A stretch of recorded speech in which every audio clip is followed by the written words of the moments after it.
మన విద్యా విధానం గ్రహించడం, గుర్తుపెట్టుకోవడం, పరీక్షల్లో రాసేయడం, క్లోజ్, అయిపోయింది. జీవితం కోసం పనికొచ్చేటట్టు మన విద్యా విధానం లేదు. జీవితానికి పనికొచ్చేటట్టు చెప్తే జీవితాంతం మర్చిపోం. పరీక్షల కోసం చెప్తే పరీక్షలు అయినాక మర్చిపోతాం. పరీక్షలు అయినాక మర్చిపోయే సిస్టమ్ ఇక్కడ నడుస్తూ ఉంది దేశంలో. జీవితం కోసం పనికొచ్చే సిస్టమ్ నడవడంలా. ఆలోచించడం మనకు వచ్చు, సరిగ్గా ఆలోచించడం మనం నేర్పం. సరిగా ఆలోచించటం, ప్రాపర్గా ఆలోచించటం నేర్పకపోతే చదువుకున్న వాళ్ళల్లో మూఢనమ్మకాలు తయారవుతాయి. ఈరోజు మన దేశంలో చదువుకున్న వాళ్ళకు ఉన్నన్ని మూఢనమ్మకాలకు ఎవరికి లేదు. దాన్ని సూడో సైన్స్ అంటాం. ఎన్ని సూడో సైన్స్ అంశాలు లెక్కకి మించి ఉన్నాయి. దానికి మూల కారణం విద్యా విధానంలో ఉన్నది. ఊహించడం కూడా మనకు వచ్చు. జరగబోయేదాన్ని ఊహలో ప్లాన్ చేస్తాం. సరిగా ఊహించడం అనే ఒక పద్ధతి ఉంది, అది నేర్పదు మన విద్యా విధానం. ఇది నేర్పని కారణంగా సివి రామన్ తరువాత ఈ దేశంలో నివసించే మరొక్కరికి కూడా సైన్సెస్లో నోబెల్ ప్రైజ్ రాలేదు. 90 ఏళ్ళు దాటింది ఇప్పటికీ. ప్రపంచంలో అన్ని దేశాల కంటే విద్యార్థులు ఎక్కువ ఉండే దేశం మనది. మన దేశంలో తయారయ్యే ఇంజనీర్లు 100కి 95 మంది అంతర్జాతీయ స్టాండర్డ్స్ పనికిరారు. మన మెడికల్ కాలేజీల్లో తయారయ్యే విద్యార్థులు 6 ఏళ్ళు చదువు పూర్తయినాక సూదులు వేయడం తప్ప ఏమీ రాదు, ఇంజక్షన్లు వేయడం తప్ప ఏమీ రాదు. విద్యార్థులకు రాదు, ఎవడు నేర్పడు. ఇంటింతలో గ్రంథాలు చదివిస్తారు. గ్రంథం 5 కిలోలు బరువు ఉంటుంది. మేదేసుకొని చదువుతూ నిద్రపోతే గుండెకి సస్తారు, అంత బరువు ఉంటాయి. 20 చదవాలి అట్లాంటి ఎంబీబీఎస్ అయ్యే లోపల థియరీ మాస్టర్స్ అవుతారు, ప్రాక్టికల్గా ఏమి రావు. ఎంబీబీఎస్ అయ్యేటప్పటికి 50 స్కిల్స్ వచ్చి ఉండాలి, ఒక్క స్కిల్ కూడా ప్రాపర్గా రాదు. ఎట్లా అంతర్జాతీయ స్టాండర్డ్స్ మన పిల్లలు సరిపోతారు? గతంలో సున్నా కనిపెట్టినాం, ఆల్జిబ్రా కనిపెట్టినాం, రేఖాగణితం కనిపెట్టినాం, ఖగోళం కనిపెట్టినాం, సుశ్రుతుడు చరుకుడు మా వల్లే. ఎంతసేపు అయ్యా చెప్పుకొని బతుకుదామా? ఈ కాలానికి తగినట్టు ఎదగమా మనము? మా తాతలు నేతులు దాగినారు, మా మూతులు వాసన చూడడం అంటే ఎట్లా? నీ తాతలు దాగినారు నిజమే, నేను చరిత్రని నిరాకరిస్తాం అంటల్లా. All that heritage belongs to us. ఆ సాంప్రదాయం అంతా మంచి. ఇప్పుడు ఎక్కడున్నాం? ఈరోజున్న ఐటీ ప్రపంచంలో ఒక్క కొత్తది మనం కనిపించమా? గూగుల్, వాట్సాప్, ఫేస్బుక్ ఎవరితో తెచ్చుకొని వాడుకుంటున్నాం. ఒక గ్యాడ్జెట్ మనం కనిపించినమా? దేశాన్ని పరిపాలించటం సిగ్గుపడాలి. విశ్వగురువులు అని చెప్పుకుంటే చాలదండి, విశ్వాన్ని గురువులుగా మారాలా. ఒకప్పుడు విశ్వగురువులం మనం. పెద్ద పెద్ద యూనివర్సిటీలన్నీ ఇక్కడే ఉన్నాయి, ప్రపంచానికి చదువు నేర్పించినాం. Where are we now? ఎక్కడున్నాం మనం ఇప్పుడు? మన విద్యా విధానం డిస్మల్ ఫెయిల్యూర్. ఒక యాక్టివిటీ నేను ఇప్పుడు మీకు ప్రత్యక్షంగా చూపిస్తాను, ఎక్కడైనా మీరు చేయొచ్చు. పిల్లలకి థియరీ చెప్తారు, ప్రాక్టీస్ చెప్పరు. ఇక్కడ నా దగ్గర 2 వస్తువులు ఉన్నాయి, ఒకటి రాయి, ఇంకోటి కొయ్య. ఈ రెంటిలో ఏది ఎక్కువ బరువుగా ఉంది? సిద్ధరామరెడ్డి చెప్పండి కదా.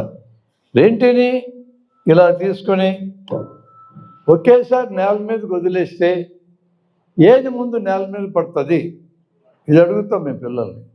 ఇప్పుడు మిమ్మల్ని అడుగుతున్నా, రాయి బరువుగా ఉంది, కొయ్య బరువు తక్కువ ఉన్నది, మీరు కావాలంటే చూడవచ్చు. ఇవి ఎంట పెట్టుకొని పోవాలి. అది లేకపోతే ఇది మంచినీళ్ళ సీసా, ప్లాస్టిక్ ఫుల్ బాటిల్. ఈ బాటిల్లో కొంచెం నీళ్ళు ఉన్నాయి. ఈ రెంటిలో ఏది బరువు ఎక్కువ ఉంటుంది? మీరు చూడండి, ఏది బరువు ఎక్కువ ఉంటుంది? ఈ రెండింటిని ఒకేసారి నేల మీద వదిలేస్తే ఏది ముందు నేలను తగులుతుంది అని అడగచ్చు.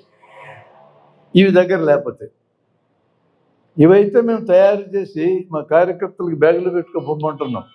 చిన్న ఎక్స్పెరిమెంట్ కదా. ఎక్స్పెరిమెంట్ విజ్ఞానానికి ప్రాణం. ఎక్స్పెరిమెంట్ చేయడానికి సిద్ధం కాకుండా ఎక్స్పెరిమెంట్లో ఏమి రిజల్ట్ వస్తుందో దాన్ని స్వీకరిస్తాననే కమిట్మెంట్ లేకుండా ఆ మాట పెట్టుకునే హక్కు మనకు లేదు, మాకు కూడా లేదు. So experiment is final. ఈరోజు మనం వాడుకునే ప్రతి వస్తువు ఎక్స్పెరిమెంట్ అనే ప్రాసెస్ ద్వారా తయారైంది. తలకు పూసిన నూనె దగ్గర నుంచి కాళ్ళకి వేసుకునే చెప్పుల దాకా, మీరు ఆడుకునే బట్టలు, కళ్ళజోడు, మైకు, నీళ్లు, పుస్తకాలు, యూ నేమ్ ఎనీథింగ్, మీరు ఏదైనా చెప్పండి, ఎక్స్పెరిమెంట్ యొక్క అవుట్కమ్గా వచ్చినవి. నిరూపించబడ్డ వాటినే వాడుకోగలము, నిరూపణ లేని వాటిని వాడుకోలేము మనము. ఇప్పుడు ఈ ఎక్స్పెరిమెంట్లో క్వశ్చన్ రైజ్ చేసిన దీన్ని సరదాగా తీసుకోండి. ఒకవేళ దీని ఆన్సర్ మీరు తప్పు చెప్పినా ఫీల్ కావద్దండి. మీరు 10th క్లాసు పరీక్ష పాస్ అవుతారని అడిగితే మీరే చెప్పినారు కదా పాస్ కామని. Take it light. ఆ లైట్గా తీసుకోవడం, ఓపెన్ మైండ్గా ఉండటం, ఇతరులు ఏమని అంటారేమని భయపడుకుని ఉండటం మన క్యారెక్టర్గా ఉండాలి. తప్పులు నేను చేస్తాను, మీరు చేస్తారు. తప్పుల్లోంచి నేర్చుకుంటాం మనం. తప్పులు చేయడం తప్పు కాదు, తప్పులోంచి నేర్చుకోకపోవడం తప్పు అవుతుంది. ఇప్పుడు ఈ ప్రశ్నలను అడిగితే మీరు జవాబులు ఎంపిక చేసుకోవాలి. రాయి ముందు పడుతుందా, చెక్క ముందు పడుతుందా? రాయి ముందు పడుతుంది అనేవాళ్ళు ఎవరు? ఒక్కసారి చేతులు ఎత్తండి. కొయ్య ముందు పడుతుంది అనేవాళ్ళు ఎవరు ఎత్తలా? ఇప్పుడు ఇది బరువు ఎక్కువ, ఇది బరువు తక్కువ, అది లేకపోతే ఇదే నేను అడగొచ్చు. బరువు ఎక్కువ ఉండేది ముందు పడుతుందా, బరువు తక్కువ ఉండేది ముందు పడుతుందా? Very good. ఇక 3 ఆన్సర్ ఉంది, 2 ఒకేసారి పడతాయని. అది ఎవరైనా ఉన్నారే కదా? ఒక్కసారి మీరు ఇటు రండి, కమా. మీ పేరు చెప్పండి. కాసిం.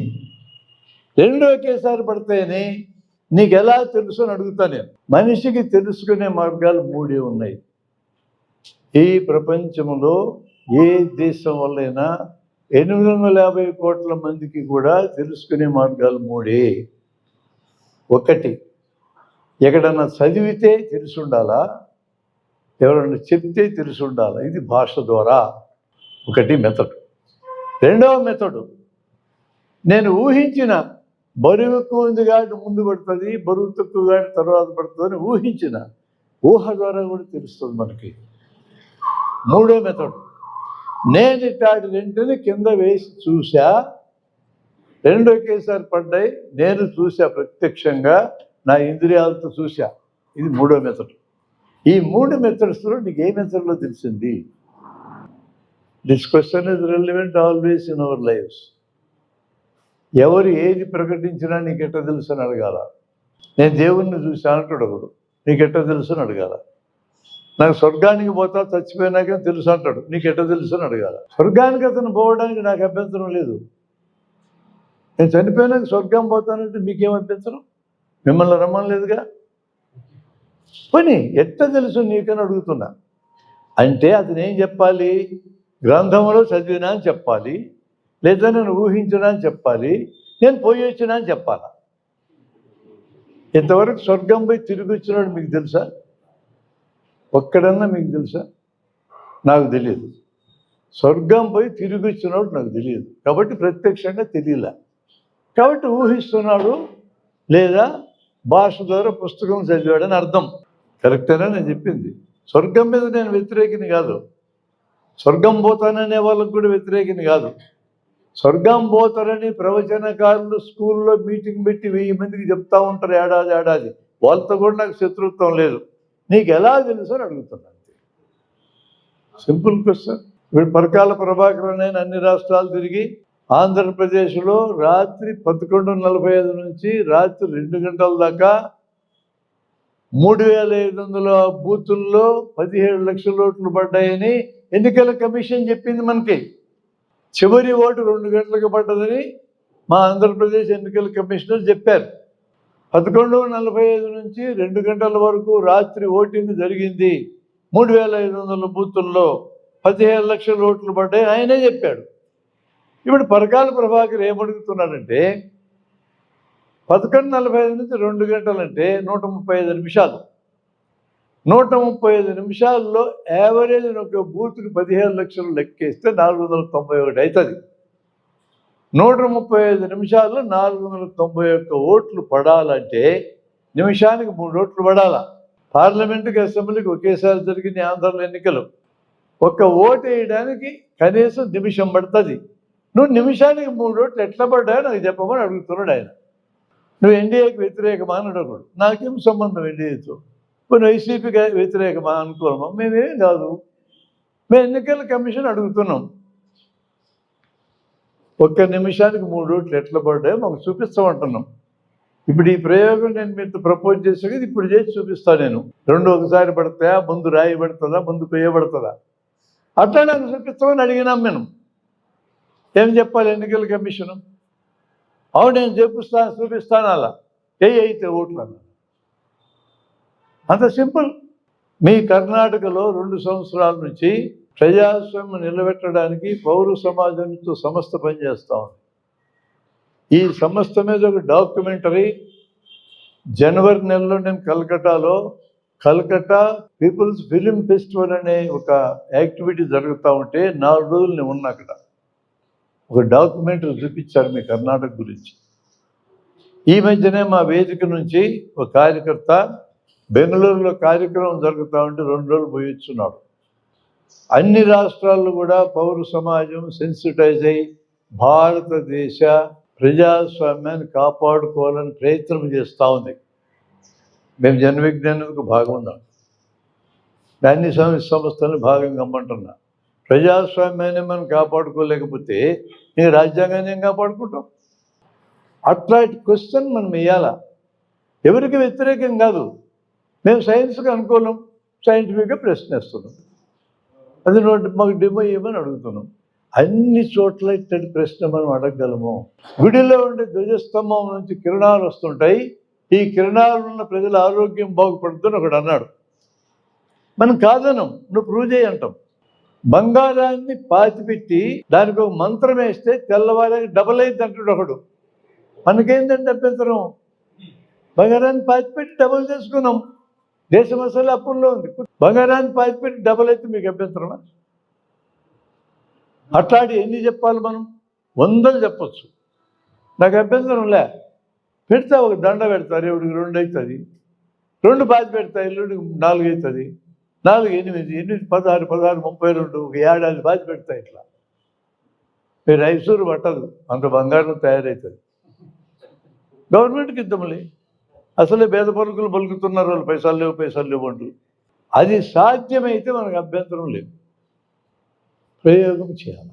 మళ్ళీ అక్కడికి వచ్చాం. నేను నీ ఎదురుగా కూర్చుంటా, దండని పాతి పెడతా, నువ్వు మంత్రం వేయి, దేవుడికి 2 వేసి చూద్దాం. అయితే నువ్వు ఎంత ఫీజు అడుగుతావు? ఒక దండ ఇవ్వమంటావా? ఇచ్చేస్తా, నా దండ నాకు ఉంటుంది. నీకు ఒక దండ చాలంటే నీకు ఒక రోజు కూర్చో నాతో. 4 దండలు అయితే ఒకటి నీకు ఇచ్చి 3 ఉంచుకుంటా నేను. ఎవడు కొంపలు ముంచడానికి ఇట్లాంటి మాట్లాడతారు? అందరూ మోసగాళ్ళు. సైన్స్ ఆధారంగా మనం ప్రయాణం చేస్తే మనకు ఆన్సర్ వస్తుంది. కమాన్, నీకు ఎలా తెలుసు? 3 ఆన్సర్లు చెప్పినా నేను. ఏ ఆన్సర్ నువ్వు సెలెక్ట్ చేసుకుంటావు? చదివేవా, ఊహించావా, చేసి చూసావా? విన్నావు అంటే భాష. నేను చెప్పిన మొదటి దాంట్లోకి వచ్చాడు. మా టీచరు బరువు ఎంత ఉన్నా సరే కొంత ఎత్తు నుంచి వదిలితే గ్రావిటీ అన్నిటి మీద సమానంగా పనిచేసి ఒకేసారి పడుతుందని మా టీచర్ చెప్పాడు కదా. ఒక్కసారి ప్రయోగం చేసి చూసుకుంటానికి ట్రై చేసినవా? ఇప్పుడు నువ్వే అందరు కనపడటం 2 ఒకేసారి వదలాలా? ఏది ముందు నేల తగులుతుంది? అబ్బాయి నువ్వు చూడు అమ్మాయి, ఒకేసారి వదలాలా? వదులు, 2 ఒకేసారి పడుతుంది. ఈ 2 వదిలి చూడు, ఒకటి బరువు ఎక్కువ, బరువు తక్కువ, ఒకేసారి 2 ఒకేసారి పడుతుంది. చిన్న ఎక్స్పెరిమెంట్ క్లాస్ రూమ్లో చేయొచ్చు మనం. దాని వెనక డిక్షన్ చెప్పండి, కథ చెప్పండి, ఇక దీన్ని మర్చిపోరు. ఇప్పుడు ఈ ఎక్స్పెరిమెంట్ మీరు కూడా మర్చిపోరు. లేకపోతే మీలో కొంతమంది రాయి ముందు పడుతుంది అన్నారు కదా, అందుకే నేనేమన్నా తప్పు చేయడానికి సిగ్గుపడద్దు, ఓపెన్ అయితేనే తెలుస్తుంది.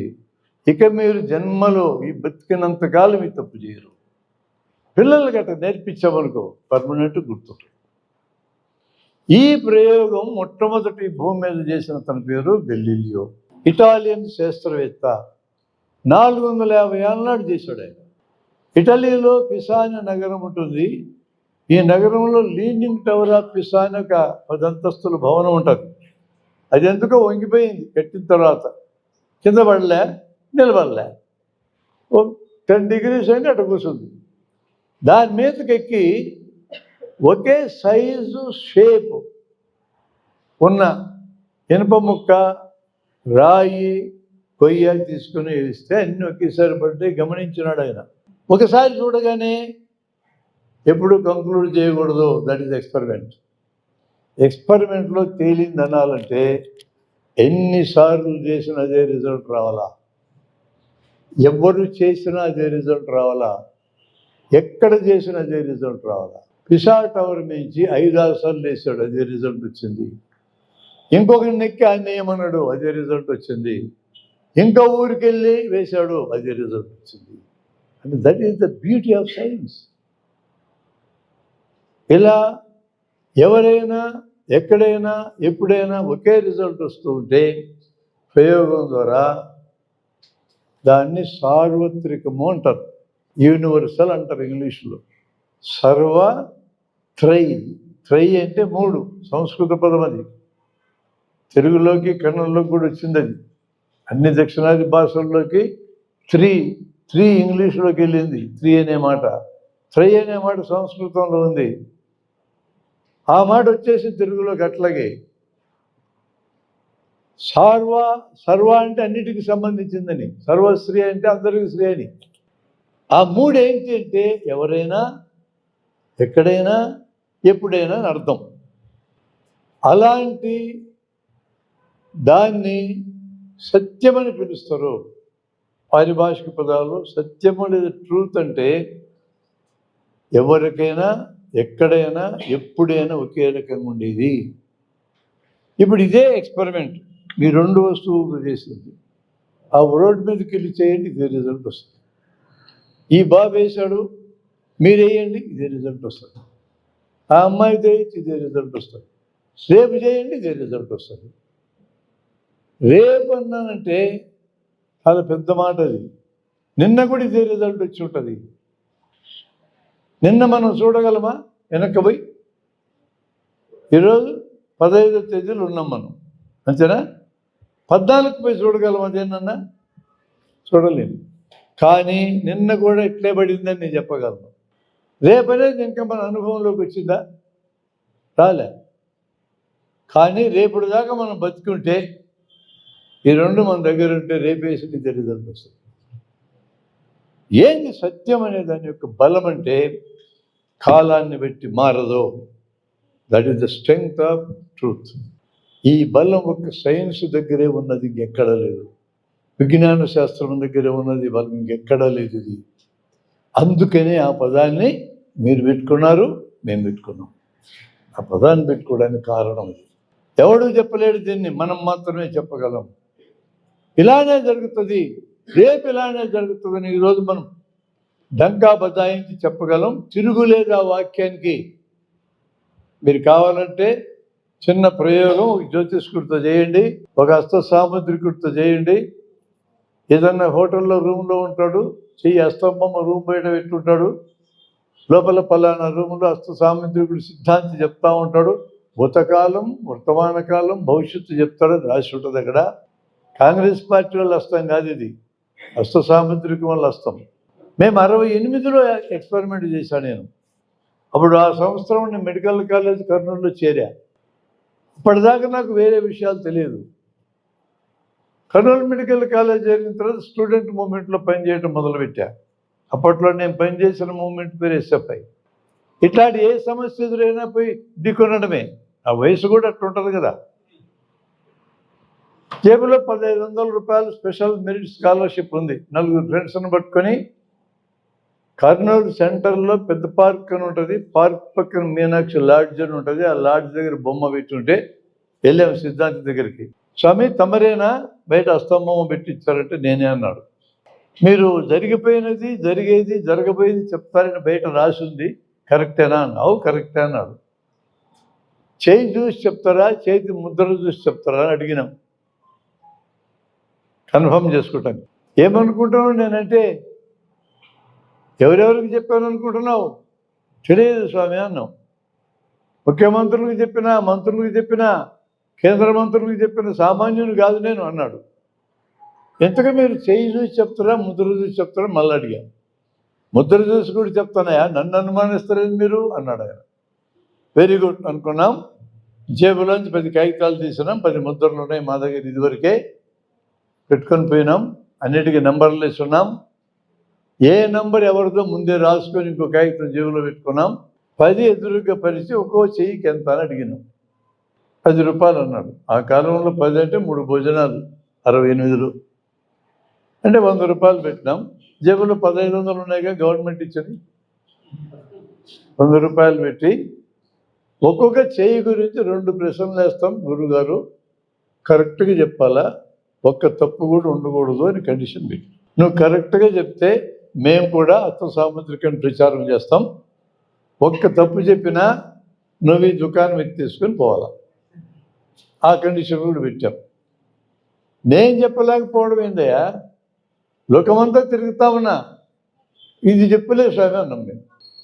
ఏ చెయ్యి ఆడవారిది, ఏ చెయ్యి మగవారిది చెప్పమన్నా. ఎవరికి పెళ్ళయింది, ఎవరికి కాలే చెప్పమన్నా. సింపుల్ కదా. ఒక చెయ్యి పట్టుకోవడం, ఆడ మగ చెప్పాలా, పెళ్ళయింది చెప్పాలా, టగట్టగా చెప్పేసి అంట 20 సెకండ్లు అయిపోతాయి 10 చేతులు కూడా. ఆయన 5 నిమిషాలైనా చెప్పటంలా. చెప్పగలడా కరెక్ట్గా? 20 ఆన్సర్లు చెప్పాలా, 100 రూపాయలు వస్తాయి. 100% కరెక్ట్గా ఆయన చెప్పలేడు. సరే ఇదేదో పెద్ద సమస్యగా ఉందని నేను కొంచెం మార్చి చెప్పాను. ఒక్క ప్రశ్న ఇస్తాను నీకు, ఒకటే. ఈ ఒక్కటి కరెక్ట్గా చెప్తే 100 రూపాయలు ఇచ్చి వెళ్ళిపోతాం మనం. ఒకటి అన్నాక ఆయనకి ఇంట్రెస్ట్ కలిగింది. పెన్ను చూపించాం ఆయనకి. ఈ పెన్నుకు సంబంధించి జరగబోయేది ఒకటి అడుగుతాం, మీరు కరెక్ట్గా చెప్పాలన్న. నాకు కూడా నష్టం లేని ప్రశ్న అడిగా. ఇది పెన్ను ఓపెన్ చేసిన సార్, ఈ పెన్నుతో నా శరీరం మీద ఇట్లా కూర్చుకోనా కరెక్ట్గా చెప్పాలని అడిగా. కూర్చుకోనా ఇట్లా నా శరీరం మీద ఇట్లా నొక్కుతున్నా చెప్పగలడు ఇదన్నా? కూర్చుకుంటాడు అన్నాడు అనుకో, మనిషి జేబులో పెట్టుకుంటా. కూర్చుకో అన్నాడు అనుకో, కూర్చుకుంటా. పని నా చేతిలో ఉంది, ఫలితం ఆయన చెప్పాలి. ఈ విశ్వములో పని తరువాతే ఫలితం ఉంటుంది. విశ్వ నియమం అది. ఈ నియమానికి తిరుగులేదో. ఇట్ ఈజ్ ఆల్రెడీ ప్రూవ్డ్, ప్రయోగపూర్వకంగా నిరూపించబడ్డది. ఇప్పుడు ఇంతకు ముందే నేను చూపించాను, 2 బాటిల్స్ పెట్టి వదలడం పని, ఏది ముందు పడుతుంది ఫలితం. వదలడం అనేది జరిగినాక ఏది ముందు పడుతుంది అనేది ఉంటుంది. పని తర్వాత ఫలితం ఉంటుంది.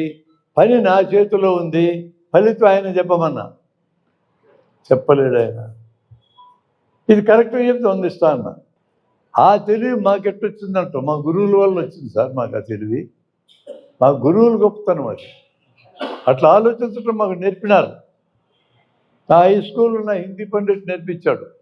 ఆయన పేరు రామచంద్రరావు, లేడిప్పుడు. సమతారం పెన్నెమత అనే పుస్తకాలు రాశాడు ఆయన. దేన్నైనా ఇలా చూడాల్సిందని నేర్పించాడు ఆయన. నేను అప్పుడు ఇంకో ఛాలెంజ్ చెప్పా ఆయనకి, నువ్వు చెప్పలేకపోతున్నావు ఏం జరుగుతుందో. రేపు ఉదయం 10 గంటల 10 నిమిషాలకు ఏం జరుగుతుందో నేను ఇప్పుడు చెప్తా. దాన్ని నేను కాగితం మీద రాస్తా, ఏం జరగబోతుందో. జరగబోయేది నేను చెప్తా, నువ్వు చెప్పలేకున్నావు. దాన్ని కవర్లో పెట్టి సీల్ చేసి కింద హోటల్ మేనేజర్ రూమ్లో పెట్టి తాళం వేద్దాం. నువ్వు ఒక తాళం, నేను ఒక తాళం వేసుకొని పోదాం. రేపు 10 గంటలకు మీరు రండి, మేము వస్తాం. నేను ఏం జరుగుతుందని రాశాను, అది అక్కడ కనపడుతుంది అన్న. అతను కూడా ఇంట్రెస్ట్ పుట్టింది. ఇదేందో విశేషంగా ఉంది. కాగితంలో రాశా, సీల్ చేశా, మేనేజర్కి ఇచ్చి బీరువాలో పెట్టమన్నా. సార్ ఒక్క రోజుకు భరించండి మమ్మల్ని అని ఆయన ఒక తాళం, నేను ఒక తాళం వేసుకుని ఇంటికి పోయినాం. ఉదయం 10 గంటలకి మీలాగా అందరూ వచ్చినారు. మా స్టూడెంట్స్ని కూడా పట్టుకొచ్చా. పెద్ద పందెం జరుగుతుంది రాని. మన సిద్ధరామరెడ్డిని పట్టుకొచ్చా. 10 గంటలకు రెడీగా ఉన్నాడు ఆయన. సరిగ్గా 10 కాగానే సిద్ధరామరెడ్డి గారి చేతిలో కనకన మండుతున్న నిప్పు కనిక పెట్టాయి చేతులు. అమ్మా నొప్పిని కింద పారేశాడు. పారేరా నిప్పుని చేతిలో పెడితే కాలుదా సార్? పడేస్తారు కదా. ఇప్పుడు కాగితం బయటికి తీయన్నా, సీల్ చేసిన కాగితం తెరిస్తే ఉదయం 10 గంటల 10 నిమిషాలకు సిద్ధరామిరెడ్డి చేతులు నిప్పు కనుక పెడితే అమ్మ కాలిందని కింద పడేస్తాను రాసింది.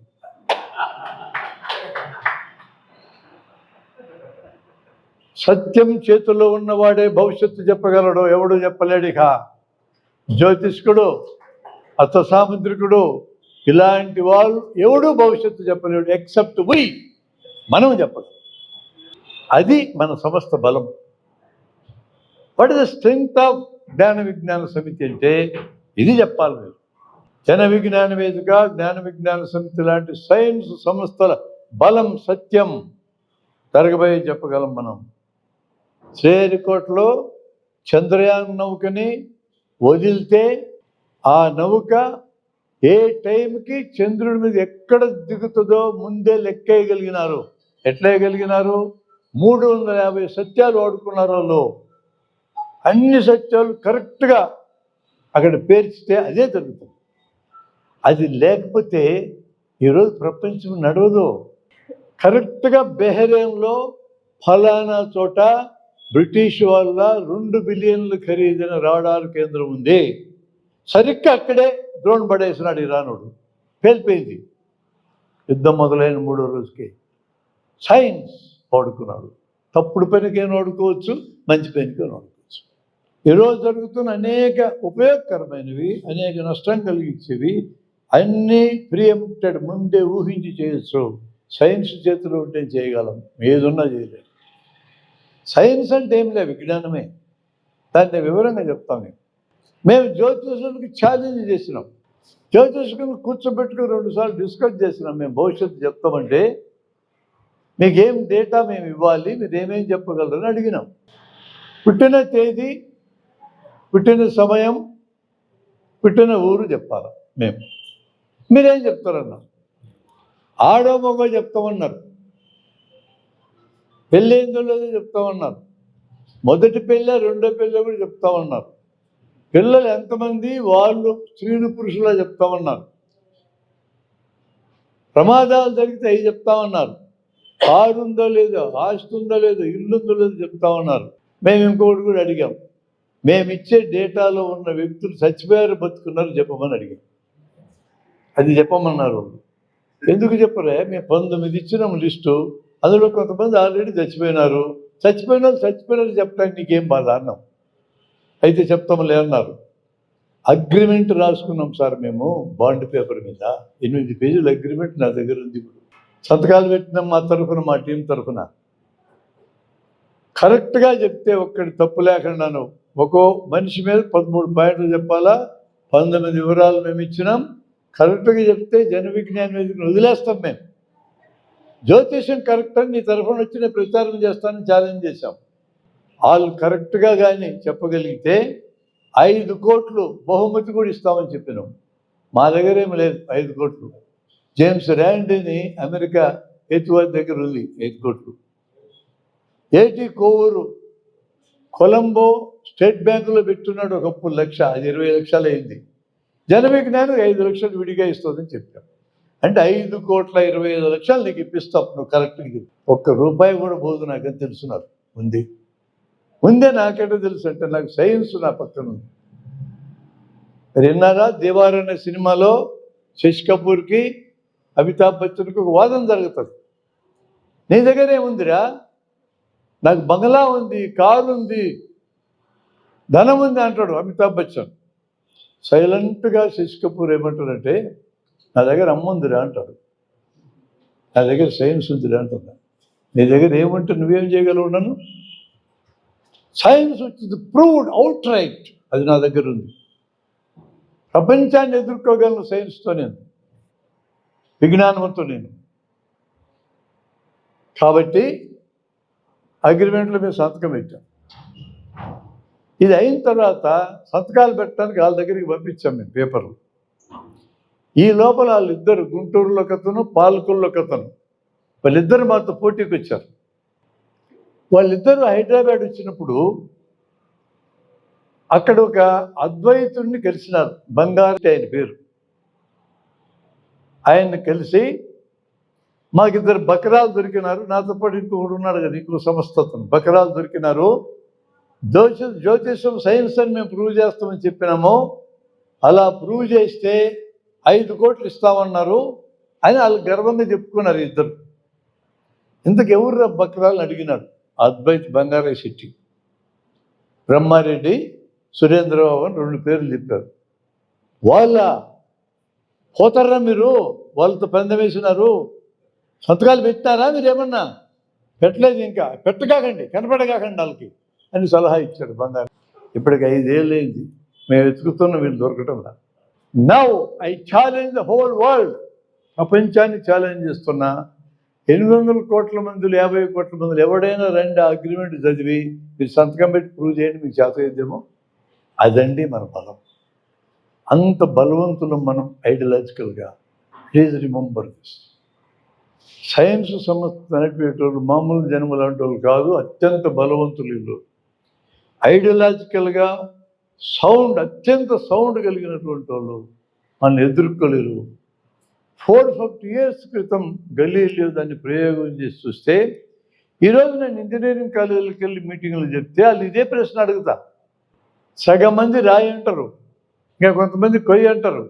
2 ఒకేసారి పడతాయని చెప్పుకోండి, నాకు దొరకటం. ఇంజనీరింగ్ కాలేజీలో ఇంజనీరింగ్ గ్రాడ్యుయేట్ చెప్పకపోతే అది ఫిజిక్స్కి సంబంధించింది, నేను ఎవరున్నాను కదా, ఎట్లా ఉంది మన విద్య అనే సాక్ష్యం మీకు చూపించాను కదా, మన విద్య బాగలేదని చెప్పడానికి. 450 ఏళ్ళ క్రితం 2000 సంవత్సరాలు టోటల్ మానవ జాతి ఏమని నమ్ముతూ వచ్చిందంటే, బరువు ఎక్కువ ఉండేది ముందు పడుతుంది, బరువు తక్కువ తర్వాత పడుతుందని నమ్మినారు. అరిస్టాటిల్ చెప్పినాడు దీన్ని, గ్రీక్ ఫిలాసఫర్. ఆయన చెప్పిన దాన్ని క్వశ్చన్ చేయకుండా 2000 ఏళ్ళు నమ్మినారు. 2000 ఏళ్ళు ఉన్న ఒక నమ్మకం ఒక ప్రయోగంతో పటాపంచలేదు. That is the strength of experiment. తర్వాత 50 ఏళ్ళకి ఐజాక్ న్యూటన్ వచ్చి ఇలా పడడానికి కారణం భూమి ఆకర్షణ అని ప్రూవ్ చేసినాడు ఆయన. ఈరోజు ఐన్స్టైన్ చెప్పినవి చాలా పనికిరావు, న్యూటన్ చెప్పినవి పనికిరావు, ఐన్స్టైన్ చెప్పినవి కావాలంటారు. ఐన్స్టైన్ చెప్పినవి పనికిరావు, క్వాంటమ్ మెకానిక్స్లో అవి వెనుక వస్తాయి అంటారు. న్యూటన్ కాలంలో ఏవైతే ప్రూవ్ అయినాయో అవి ఎప్పటికీ కరెక్టే. ఒకసారి ప్రూవ్ అయినది ఇక మారదో. ఆయన ప్రూవ్ చేసింది ఏంటంటే, ఒక వస్తువును కొంత ఎత్తు నుంచి భూమి మీదకి వదిలితే అది కింద పడే వేగాతిరేకాన్ని లెక్కేసినాడు, వెలాసిటీని లెక్కేశాడు. 32 feet per second స్క్వేర్ అని లెక్కేశాడు. సెకండ్కి 32 అడుగులు పెరుగుతూ ఉంటుందని లెక్కేశాడు ఆయన. ఇప్పటికీ కూడా 100% అది కరెక్ట్. ఈ ఎత్తు నుంచి దూకితే కాళ్ళు ఎరగవు, ఈ ఎత్తు నుంచి దూకితే కాళ్ళు ఎరుగుతాయి, 5 అంతుల ఎత్తు నుంచి దూకితే ఖచ్చితంగా చేస్తాడు. ఎందుకంటే దిగే కొద్దీ వేగాతిరేకం పెరుగుతుంది, ఇంపాక్ట్ పెరుగుతుంది, చచ్చిపోతుంది. ఓకే, అతనే ఇంకొక క్యాలిక్యులేషన్ వేశాడు. భూమి యొక్క ఆకర్షణ తప్పించుకున్న ఒక వస్తువును బయటికి పంపాలంటే ఎంత వేగంతో బయటకు వదలాలా? ఎంత వేగంతో? 11.2 kilometers వేగంతో బయటకు వదిలితేనే అది బయటికి వెళ్తుంది. ఈ ప్రిన్సిపల్ని ఇప్పటికీ కూడా తుంబా క్షేత్రంలో వాడుకుంటున్నారు, కేరళలో శ్రీహరికోటలో వాడుకుంటున్నారు, నాసాలో వాడుకుంటున్నారు. ఎక్కడ పోయినా Newton is still here. Newton చెప్పినా ప్రూవ్ అయినా ప్రతి ఒక్కటి ఈ రోజుకి కూడా అది అంతే, మారదు. అది మారదు. దాని పేరు ట్రూత్, దాని పేరు సత్యం. దీని మీద ఆధారపడి టోటల్ ఎక్స్పెరిమెంట్స్ చేసే సైంటిఫిక్ వరల్డ్ నిలబడి ఉంది. తిరుగులేనటువంటి అంశం ఇది. అంత పవర్ఫుల్ అంశాలు మనం పట్టుకున్నాం మన ఫిలాసఫీలో. దురదృష్టవశాత్తు కొంతమంది సత్యాలు మారతాయి, మారకపోతే సత్యమే కాదని చెప్తా వచ్చారు. Quite reverse is true. సత్యం మారదు, మారకుండా ఉంటేనే సత్యం. ఏం దానికి రివర్స్ చెప్పాడు. సత్యాలు మారితే వాటిని వాడుకోలేం మనం. ఇది మంచినీళ్ళు తాగితే దప్పికి తీరుతుంది సత్యమని నేను ప్రకటించా. ఒకరికి ఇది దప్పికి తీరడానికి ఉపయోగపడి మరొకరికి ఉపయోగపడకపోతే దీన్ని వాడుకోలేము మనం.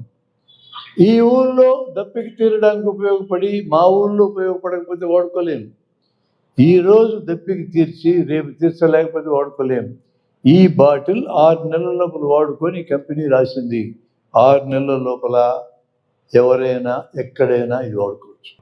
కాబట్టి నీళ్ళు వాడుకోగలుగుతున్నాం, కాబట్టి తిండి తినగలుగుతున్నాం, కాబట్టి రవాణా సౌకర్యాలు వాడుకోగలుగుతున్నాం, కాబట్టి ప్రసార సాధనాలు వాడుకోగలుగుతున్నాం, కాబట్టి ల్యాప్టాప్ వాడుకోగలుగుతున్నాం, కాబట్టి కళ్ళజోడు వాడుకోగలుగుతున్నా. యు నేమ్ ఎనీథింగ్, అది సత్యాలు కాబట్టి వాడుకోగలుగుతున్నాం. గౌతమ్ బుద్ధుడు కూడా చెప్పాడు, మీరు గుర్తుంచుకోండి, నేను చెప్పానని మీరు స్వీకరించొద్దు, మీరు మీ అనుభవంలో చూసుకోండి అన్నాడు. ఇప్పుడు నేను చెప్పాను కాబట్టి ఇప్పుడు ఆయనకి టీచర్ చెప్పాడు, అన్నీ ఒకేసారి పడతాయి. ఆయన ఎందుకు స్వీకరించాలి? ఏం పని చేసి చూసుకున్నది. ఇప్పుడు చేసి చూశాడు, నా ఎదురుగా 2 ప్రయోగాలు చేశాడు. ఈ 2 వస్తువులతో చేశాడు, 2 బాటిల్తో చేశాడు. ఆయనతో పాటు మీరు కూడా చూశారు, 2 ఒకేసారి పడతాయని. అయిపోయింది, క్లోజింగ్ ఇష్యూ. ఇక మీరు ఎవరైనా నాలాగా మీ గ్రూప్ని ఎవరు ప్రశ్నించినా మీరు ఇంక తప్పు చెప్పరు. మీ ఇంటికి వెళ్ళి మీరు మీ పిల్లల్ని అడగండి ప్రశ్న, నా అంచనా ప్రకారం వాళ్ళు తప్పు చెప్తారు. నీ భార్యని పిల్లల్ని అడగండి ఇంటికి వెళ్ళి, ఒక ఫుల్ బాటిల్ ఒక ఎంటీ బాటిల్ తీసుకో, మీ ఇంట్లో ఉన్నాయి కదా, 2 ఒకేసారి వదిలేస్తే ఏది నేల మీద పడుతుంది ముందుగానే అడగండి, ఖచ్చితంగా బరువు ఎక్కువ ఉండేది పడుతుందని చెప్తారు. ఇట్లా స్లోగానే మనం జనాన్ని ఎడ్యుకేట్ చేయాలి. సార్ దేశాన్ని అంతా మార్చండి, తెల్లరాక నా ఎంటరండి, ఈ ప్రభుత్వం పరిపాలించడం దొంగలు, మా ఓట్లు వేయండి, వినం అక్కడ చెప్తే వినరు. వాళ్ళతో కనెక్ట్ కావాలా, స్టెప్ బై స్టెప్ మార్చాలా. నానో కన్వర్షన్స్ అంటారు వాటిని, ముక్క మారుస్తూ పోవాలా. That is called evolution. Evolution ఒక లెవెల్కి పోగుబడితే రెవల్యూషన్ వస్తుంది. క్వాంటిటీ మార్పుల యొక్క క్వాంటిటీ పెరిగితే ఒక దశలో క్వాలిటీ మారుతుంది. ఒక చెరువులో నీళ్లు అడుగు వచ్చినాయి, 2 అడుగులు, 3 అడుగులు, 4 అడుగులు, అడుగు పెరిగి ఒక లెవెల్ దాటగానే చెరువు కట్ట తెగిపోద్ది. 1 అడుగుకి చెరువు కట్ట 100వ వంతు, 2వ అడుగుకి ఇంకో 100వ వంతు అటు తెగదది. ఆ లెవెల్కి వచ్చేదాకా పెరిగిన టక్కని తెగిపోద్ది. That is quality. ఈ పెరగడాన్ని క్వాంటిటీ అంటాం. Quantitative changes lead to qualitative changes. Example అది. మీరు ఆల్కలీస్ యాసిడ్స్తో ప్రయోగాలు చేసినప్పుడు ఫినాప్థలిన్ కలిపి పింక్ కలర్ ఉంది, ఒక్కొక్క చుక్క వేసుకుంటూ పోతే కలర్ మారదు, సడన్గా ఒక చుక్కే కానీ మారిపోతుంది. That is quantity. ఈ ప్రకృతిలో ఆ నియమం పనిచేస్తుంది. మనం నానో కన్వర్షన్స్, కొద్దిగా జనం మారటం మీద దృష్టి పెడతాం. ఈ మార్పులు చెంది ఫైనల్గా చేంజ్ వస్తుంది. మన బాడీలో క్రోమోజోమ్స్లు కూడా మ్యూటేషన్స్ వచ్చి టక్కన ఒక మ్యూటేషన్ ద్వారా కొత్త జంతువు వస్తుంది. That is the basis of Darwin's evolution. సడన్గా వస్తుంది కొత్తది ఒకటి. ఈ లోపల ఏం జరిగిందంటే కొద్దిగా మారుతుంది.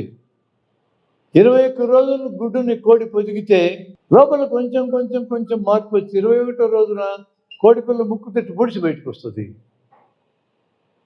లోపల పెరుగుతూ ఉంటుంది.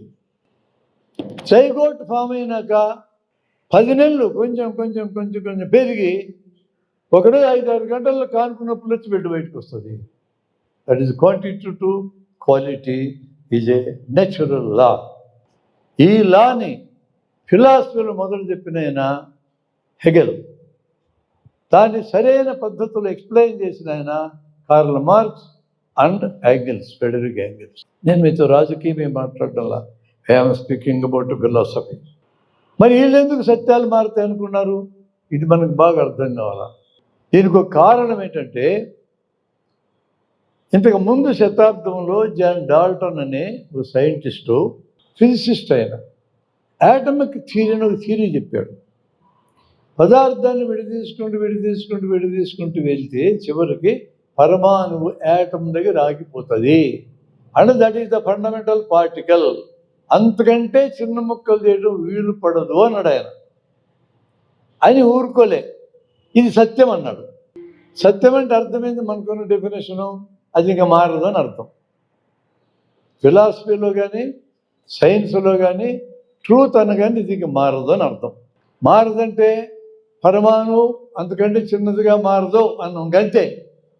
కానీ ఆయన ప్రకటించిన 15 ఏళ్లకే సైంటిస్టులు రూదర్ఫర్డ్, ఎన్రికో ఫెర్మి ఇలాంటి వాళ్ళు పగలగొట్టారు. పగలగొట్టి 3 ముక్కలు చూపించినారు: న్యూట్రాన్, ప్రోటాన్, ఎలక్ట్రాన్. పరమాణు పగలదన్నది కదా, ఆయన పగిలింది కదా. ఇప్పుడు వీళ్ళు ఏమన్నారు? ఇది సత్యం అన్నారు. ఇప్పుడు ఒకే విషయం మీద 2 సత్యాలు ఇచ్చి కూర్చున్నాయి. పరమాణు పగులుతుంది, పరమాణు పగలదు. 2 సత్యాలు ఉండవు ఎప్పుడు కూడా. ఒక్క విషయం మీద ఒక సత్యమే ఉంటుంది. ఈ రెంటిలో ఒకటే సత్యం. ఏది సత్యమో చెప్పవు? పరమాణు పగులుతుందనే సత్యమా, పగలదనే సత్యమా? పగులుతుందనే సత్యం. ఎందుకంటే అది ఇక మారదు. తర్వాత 150 ముక్కలైంది, అది వేరే. పగులుతుంది అనేది మారి పగలుదని ఇంకెవడు ప్రూవ్ చేయలేడు. కాబట్టి పరమాణు పగులుతుందనే సత్యం, పరమాణు పగలదనేది జాన్ డాల్టన్ చెప్పిన రోజు కూడా పగలదనేది అసత్యమే. ఆయన పొరపాటు పడి సత్యం అనుకున్నాడు అని సైంటిఫిక్ కమ్యూనిటీస్ కరెక్ట్ చేసుకున్నారు. మేము పొరపాటు చెప్పినాము, పగలదని మేము పొరపాటు పడ్డాము. పగలగొట్టడానికి తగినటువంటి పరికరాలు మా దగ్గర లేనందువలన, పగలగొట్టడానికి కావలసిన విధానం మా దగ్గర లేనందువలన మేము పగలగొట్టలేకపోయినాం. పరమాణు పగలదు, అసత్యము. పరమాణు పగులుతుంది, సత్యము అని కంక్లూడ్ చేశాం. ఇప్పుడు సైంటిఫిక్ కమ్యూనిటీతో గొడవలేదు. ఈ మధ్యకాలంలో బోసాన్ అనే పార్టికల్ని కనిపెట్టినారు 5-6 ఏళ్ల క్రితం. సైంటిస్టుల దగ్గరికి వెళ్ళి మనలాంటి వాళ్ళు వెళ్ళి, ఇది ఫండమెంటల్ పార్టికలా, ఇక ఎంతకంటే డివైడ్ కదా అని అడిగినాం మనం. వాళ్ళు ఏం సమాధానం చెప్పారు తెలుసా? మాకు తెలియదు అన్నారు. ఎందుకట్టన్నారు? ఒకసారి దెబ్బతిని ముఖం పగిలింది. ఎక్కడ పగిలింది ముఖం? జాన్ డాల్టన్ దగ్గర. ఏమన్నందుకు ముఖం పగిలింది? పరమాణు పగలదన్నందుకు తిట్టుకోవాల్సి వచ్చింది. మళ్ళా తప్పు చేసి తెలుసుకోవాలి. ఇప్పటికీ బోసాన్ మాకు తెలుసు, ఇంకా ఏమోనే తెలియదు అన్నారు. They are clear, scientific communities clear. కానీ ఫిలాసఫీ యొక్క రోల్ ఏంటంటే, ఫిలాసఫీ ప్రకృతి గురించి, సమాజం గురించి, మనిషి మేధస్సు గురించి బ్రాడ్ అండర్స్టాండింగ్ చెప్తుంది, లోతులకి వెళ్ళి చెప్పదు. దాని రోల్ అది. సైన్స్ రోల్ ఏంటంటే, ఎంపిక చేసుకున్న విషయం అది ప్రకృతిలోంచి కానీ, సమాజంలోంచి కానీ, మనిషి యొక్క శరీరం మేధస్సులోంచి కానీ ఎక్కడైనా సరే ఎంపిక చేసుకున్న విషయాన్ని లోతులకి వెళ్ళి ప్రయోగానికి గురి చేసి సరైనది కదా తేల్చుకుంటానికి నిద్రపోతుంది. అది ఈరోజు మన బలం. ఈ రెంటికి తేడాది. ఇందాక నేను చెప్పిన రావుపూడి వెంకటాద్రి పెద్ద philosopher, is not a scientist. John Dalton is a scientist. నువ్వు చెప్పిన స్టేట్మెంట్ తప్పని 15 ఏళ్ళకి ప్రూవ్ చేయగానే ఒప్పుకున్నాడు ఆయన. అవు తప్పు, నేను ఒప్పుకుంటున్నాను అన్నాడు. సైన్స్లో ముఖమటాలు ఉండవు, పెద్దోళ్ళు చిన్నోళ్ళు ఉండవు, ఆడవాళ్ళు మగవాళ్ళు ఉండవు. నేను పలుకుబడికలను నీకు లేదు ఉండవు. అత్యంత కొత్తగా వచ్చిన సైంటిస్ట్ అత్యంత సీనియర్ ఫెలోని కూడా ఛాలెంజ్ చేయగలడు. కమాన్ ప్రూవ్ ఇట్ అని అనగలడు. That is the greatest quality of science. ఆ క్వాలిటీకి గురి చేస్తే అవకాశం ఎక్కడున్నా సరే వాడు అప్పర్ హ్యాండ్ తీసుకున్నాడు. సమాజంలో అట్లాంటి ఎక్కువ ఉండవు కాబట్టి ఏం చెప్తే చెప్పి నెక్కుకొని పోతున్నారు ఈ రాజకీయ నాయకులు. అట్లాంటి స్క్రూటినీ కానీ వెళ్తే ఎట్లుంటుంది? నేను 2 ఎక్స్పెరిమెంట్స్ మీకు చెప్తాను. కరోనా పీరియడ్లో 3 ఏళ్ళ నాడు నెల్లూరు పక్కన ముత్తుకూరు దగ్గర కృష్ణపట్నం అనే ఊళ్ళో ఆనందయ్య ఆయన ఒక మందు తయారు చేశా. ఈ మందును కంట్లో వేస్తే ఆక్సిజన్ పెరుగుతుందని ప్రకటించినాడు ఆయన. మొత్తం జనం 2 గ్రూపులు అయినారు. ఆంధ్రలో జనం టీవీలకి కలుసుకున్నారు. మనం ఇంటర్వ్యూ అయినాం. మన స్టాండ్ ఎట్లుంటుందో మీకు చెప్తున్నా. మీరు ఎందుకే గొడవ పడతారు? తేల్చాల్సింది మీరు కాదు కదా. నెల్లూరు సిటీలో గవర్నమెంట్ హాస్పిటల్లో 400 మంది ఆక్సిజన్ తీసుకుంటున్నారు. ఇప్పుడు మా డాక్టర్లు ఉన్నారు అక్కడ, మా జేవీబీ డాక్టర్లు ఉన్నారు. 200 మంది క్రిటికల్గా ఉన్న వాళ్ళు వదిలేయి, అంత క్రిటికల్గా లేని 200 మంది ఉన్నారు. ఇందులో 100 మందికి ఆక్సిజన్ పీకేద్దాం, ఆక్సిజన్ ఎంత తగ్గిందో లెక్కేద్దాం. ఆ తర్వాత వాళ్ళ కళ్ళల్లో ఆనందం మందు పెడదాం, ఎంత పెరిగిందో లెక్కేద్దాం, అయిపోతుంది కదా. ఎక్స్పెరిమెంట్. దెబ్బకి ఆనందం ముందు మీద ఉన్న చర్చ మొత్తం బంద్ అయిపోయింది అందరూ. మన వీడియో పెట్టినాం దాని మీద 5 నిమిషాల వీడియో. ఇప్పుడు ఈరోజు తిరుపతి లడ్డులు జంతువుకు కలిసిందని గొడవ చేస్తున్నారు మా దగ్గర. మనోభావాల కథ అవతల పెట్టు. జంతువుకు కలిసిందో లేదో చెప్పాల్సింది రాజకీయ నాయకుల ల్యాబొరేటరీ అని అడిగినాం మనం పెట్టినాం దాని మీద వీడియో. ల్యాబ్ చెప్పాలి, మీరు ఎందుకు మాట్లాడతారు? మీరు నోరు మూయండి. మీరు ల్యాబ్ అడిగితే ల్యాబ్ ఏం చెప్పింది?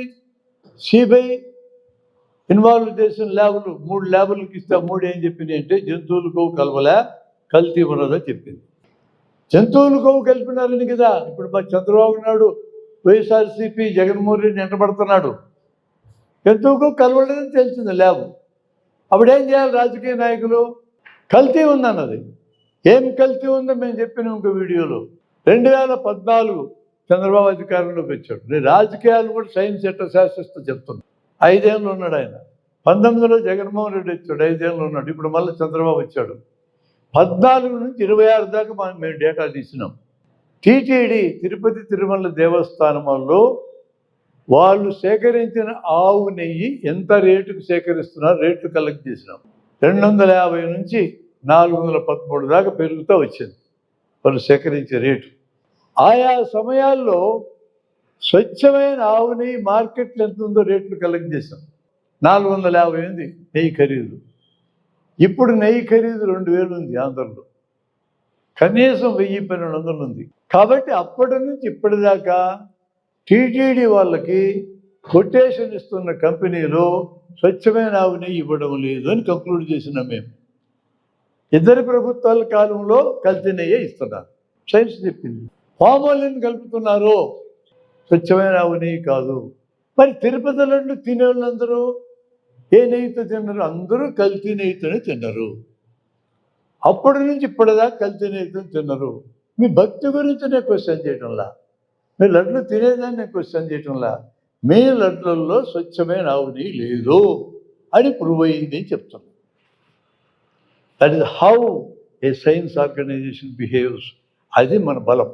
ఏ క్వశ్చన్ మనకు ఎదురైనా సమాజంలో ఇది ఎక్స్పెరిమెంట్ చేయడానికి వీలవుతుందో లేదో చూడాలి. వీలైతే ఎక్స్పెరిమెంట్ చేయాలి. మనం చేయగలమా? మనమే చేయాలి. మనం చేయలేం, ల్యాబ్లో చేయాలన్నా వాళ్ళతో చేయించాలి. ఇప్పుడు చేయలేం, రేపు చేయగలమా? రేపు చేయాలా. అది ఏమి రిజల్ట్ వస్తే స్వీకరించాలి. That is the discipline in science. పెద్దోడువా చిన్నోడువా, స్త్రీ పురుషుడా, కొత్తోడో పాతోడు చూడనే చూడదు సైన్స్. అదొక డిసిప్లిన్. ఎవరినైనా ఛాలెంజ్ చేయగలరు. ఎవరిని ఛాలెంజ్ చేస్తే వాళ్ళు ప్రూవ్ చేసుకోవాలా. మా పరకాల ప్రభాకర్ ఛాలెంజ్ చేశాడు.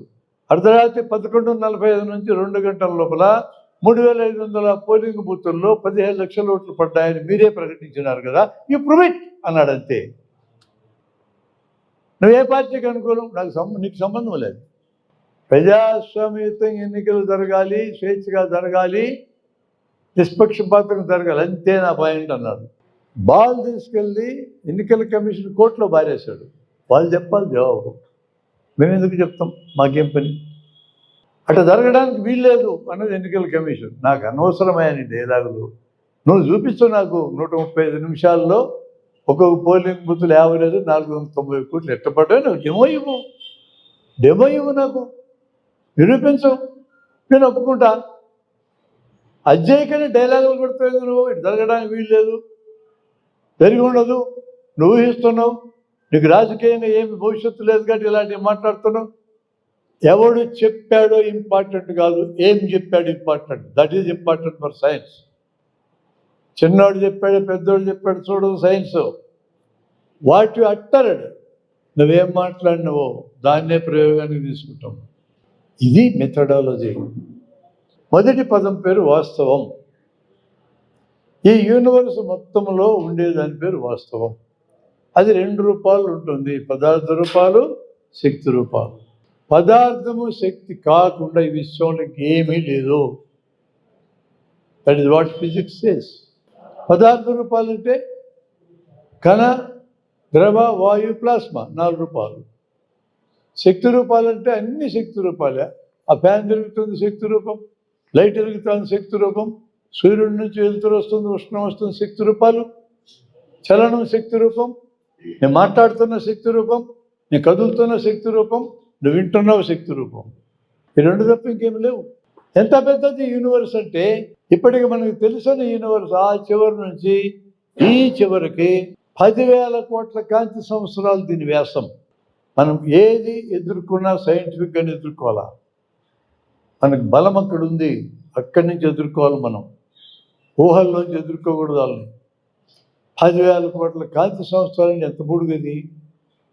కాంతి సంవత్సరం అంటే కాంతి సెకండుకి 3 లక్షల కిలోమీటర్ల వేగంతో, సెకండ్ కాదు, 1 నిమిషం అంటే ఇంటూ 60, గంట అంటే ఇంటూ 60, రోజు అంటే ఇంటూ 24, సంవత్సరం అంటే ఇంటూ 365, అన్ని కిలోమీటర్ల పేరు కాంతి సంవత్సరం. అట్టాడికి 10,000 కోట్లు. ఇందులో కోట్ల కోట్ల గెలాక్సీలు ఉన్నాయి. ఒక్కో గెలాక్సీలో కోట్ల కోట్ల నక్షత్రాలు ఉన్నాయి.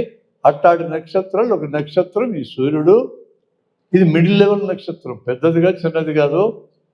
ఎండాకాలం వచ్చింది, ఒక్కసారి వేడి ఎక్కువ మీ రైతులు 50 డిగ్రీలు అయితే గజగజ వణికిపోతాం మనం. ఎంత దూరంలో ఉంది అది? కోట్ల కిలోమీటర్ల దూరం. అక్కడ మొదలైన కాంతి భూమి మీదకి రావడానికి 8.5 నిమిషాలు పడుతుంది. ఇప్పుడు మనం చూసే సూర్యుడు 8.5 నిమిషాలు వెనకది. 8 నిమిషాలు సూర్యుడు పేలిపోయి ఉంటే అది తెలియడానికి 8 నిమిషాలు పడుతుంది మనకి అత్యంత దగ్గర నక్షత్రం సూర్యుడి తర్వాత ప్రాక్సిమా సెంటారీ 4.5 కాంతి సంవత్సరాలు. ఈ యూనివర్సులో ఆ చివర మనం మధ్యలో ఉన్నాం. ఆ చివర అంటే 5,000 కోట్ల కాంతి సంవత్సరాల దూరంలో నక్షత్రం ఇవాళ పేలితే అది పేలిందనే సంగతి మనకి ఎప్పుడు తెలుస్తుంది? 5,000 కోట్ల కాంతి సంవత్సరాలు వెనక ఉన్న నక్షత్రం 5,000 కోట్ల ఏళ్ళు పడుతుంది. అప్పటిదాకా నువ్వు ఉంటావో నేను ఉంటున్నాను. పేలితే పేలనీలమ్మంటా. నేనైతే నాకు తెలిసిన సమస్య లేదు. అంత పెద్ద విశ్వంలో వేరాది ఇంత మనుషులు మనకున్న పొగురేంది, మనకున్న గర్వమేంది, మనకున్న స్వార్థమేంది? 87 దాటిని ట్రంప్కి. నా దేశమే గొప్పది కావాలా? నేను అణ్వాయుధాలు చేయొద్దు ఊరుకోవాలా? నేనైతే పెట్టుకుంటే 5,200. నువ్వు పెట్టుకోండి, వాడు ఎందుకు పెట్టుకోకూడదు? మరి నీ శిష్యుడు ఇజ్రాయెల్ పెట్టుకోకూడదు 60 అణ్వాయుధాలు, వీడెవడు పెట్టుకోకూడదు? నువ్వు who are you to talk like this అని సామాజికంగా మనకు వస్తున్నాయేమా?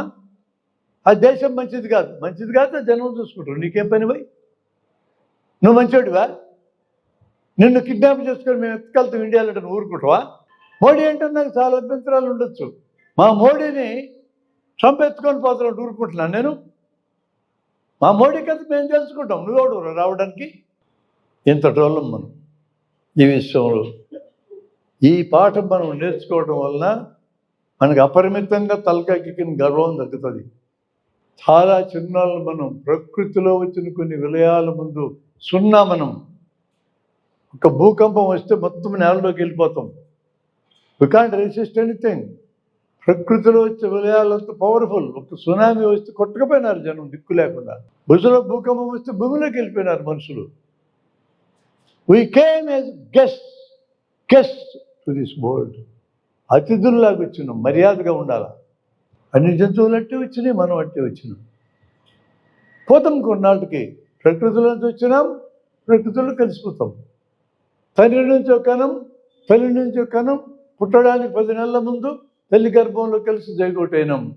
ఆ 2 కణాలే కనవాలని ఎవరు నిర్దేశించాడు? ఎవరికి తెలియదు. You are a chance product. ఓ ఛాన్స్లో పుట్టినావు నువ్వు. పుట్టినాక నీ కాన్షియస్నెస్ వచ్చింది, లోకమంతా అర్థమవుతుంది. Some day you will demise. నువ్వు మాయమైపోతావు, భూమిలో కలిసిపోతావు, మళ్ళీ ప్రకృతిలో కలిసి. అంత జీవితం అయితే ఇంత పొగురా నీకు? ఇంత గర్వమా? ఇంత అసహనమా? ఇంతగా మతం పేరుతో కులం పేరుతో జనాన్ని చంపాలనా? ఇట్లాంటి ఎదవాళ్ళందరికీ బుద్ధి జ్ఞానం రావడానికి మన సబ్జెక్ట్ ఉపయోగపడుతుంది. అది మన సబ్జెక్టుకు బలం. వాస్తవం నుంచి ఇంద్రియాల ద్వారా, జ్ఞానేంద్రియాలు, కన్ను, ముక్కు, చెవి, నాలుక, చర్మం, మెదడులో ఇన్ఫర్మేషన్ చేరుతుంది. ఆ చేరిన ఇన్ఫర్మేషన్ పేరు జ్ఞానం. ఇంద్రియం మధ్య ఉంది, ఇటు మెదడు ఉంది, అటు వాస్తవం ఉంది. వాస్తవం నుంచి ఇంద్రియాల ద్వారా మెదడులో చేరే సమాచారం పేరు జ్ఞానం. మీరు పెట్టుకున్న జ్ఞానం అంటే అర్థం అది. కలిగిన జ్ఞానం రెండు రకాలు. ఉన్నది ఉన్నట్టుగా కలిగిందా, ఉన్నది ఒకటైతే మరో రకంగా కలిగిందా. ఇది చాలా ఇంపార్టెంట్ స్టెప్. ఈ స్టెప్ను మీరు మిస్ కాకండి. ఉన్నది ఉన్నట్టు కలిగింది. 2 బాటిల్స్ నేను ఒకేసారి వదిలితే 2 ఒకేసారి కింద పడ్డాయి. ఉన్నది ఉన్నట్టు మీకు జ్ఞానం కలిగింది. రాయిని చెక్కని రెంటిని ఒకేసారి వదిలితే ఇప్పుడు వదిలినా 2 ఒకేసారి పడతాయి. ఉన్నది ఉన్నట్టు నీకు తెలిసింది. ఉన్నది ఉన్నట్టు తెలిసేది ఎప్పుడు ఒకటే ఉంటుంది. నువ్వు ఎన్నిసార్లు ఎక్కడి ఎప్పుడే 2 ఒకేసారి పడతాయి. ఆ స్టేట్మెంట్కి మారదు. ఉన్నది ఉన్నట్టు తెలిస్తే దాని పేరు సత్యం లేదా సరైన జ్ఞానం. సరైన జ్ఞానాన్ని అంతా ఒక చోటు పోగు పెడితే దాని పేరు విజ్ఞానం. ఏమై క్లియర్ నౌ? మీరు పెట్టుకుని 2 పదాలకు అర్థం అది. వాస్తవం నుంచి జ్ఞానేంద్రియాల ద్వారా మెదడులో చేరే ఫస్ట్ స్టెప్ని జ్ఞానం అంటాం. మెదడులో చేరింది 2 రకాలు ఉంటుంది. ఉన్నది ఉన్నట్టు చేరుతుంది, ఉన్నది ఒకటైతే మరో రకంగా కూడా చేరుతుంది. ఈ ఇంద్రియాల ద్వారానే. ఎగ్జాంపుల్స్ ఉన్నది ఒకటైతే ఇంకో రకంగా తెలిసేవాడికి ఎగ్జాంపుల్స్ చెప్తా, మీరు కూడా కొన్ని చెప్పచ్చు. ఎండలో తారు రోడ్డు మీద నడుస్తున్నాం, దూరంగా రోడ్డు మీద నీళ్ళు ఉన్నట్టు కనపడుతుంది. దాన్ని ఏమంటారు? ఎండమావి లేదా మిరేజ్. ఆ నీళ్ళు ఉన్నాయా? లేవు. ఉన్నట్టు కనపడుతున్నాయా లేదా? అందరికట్టే కనపడతాయి. అది అసత్యం, తప్పుడు జ్ఞానం. తప్పు జ్ఞానం కూడా అందరికీ ఒకే రకంగా కనపడుతుంది, అన్ని చోట్ల ఒకే రకంగా కనపడుతుంది, అన్ని టైమ్స్లో ఒకే రకంగా కనపడుతుంది. మరి తప్పు జ్ఞానానికి సరైన జ్ఞానానికి తేడా ఏంది? ఒక్కటే తేడా.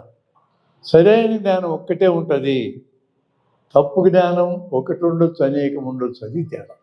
సరైన జ్ఞానం ఒక విషయం మీద ఇది అంటే అది ఒకటే ఉంటుంది, రెండోది కూడా ఉండదు. తప్పు జ్ఞానం ఒకటే ఉండొచ్చు, అనేకం ఉండొచ్చు. అదే తేడా. మీరు రైల్లో కూర్చున్నారు రైసూరులో బాంబే పోవాలని, మీ పక్క రైలు కదిలింది, నీ రైలు కదిలింది అనుకున్నావు. ఈ అనుభవం మనకు రాలేదా? కదిలింది ఏంటి? పక్క రైలు. నీకు అనిపించింది ఏంటి? నీ రైలు. లేదా నీ రైలు కదిలింది, పక్కకు కదిలింది అనుకున్నావు. ఉన్నది తెలియడం ఎందుకు అవసరం?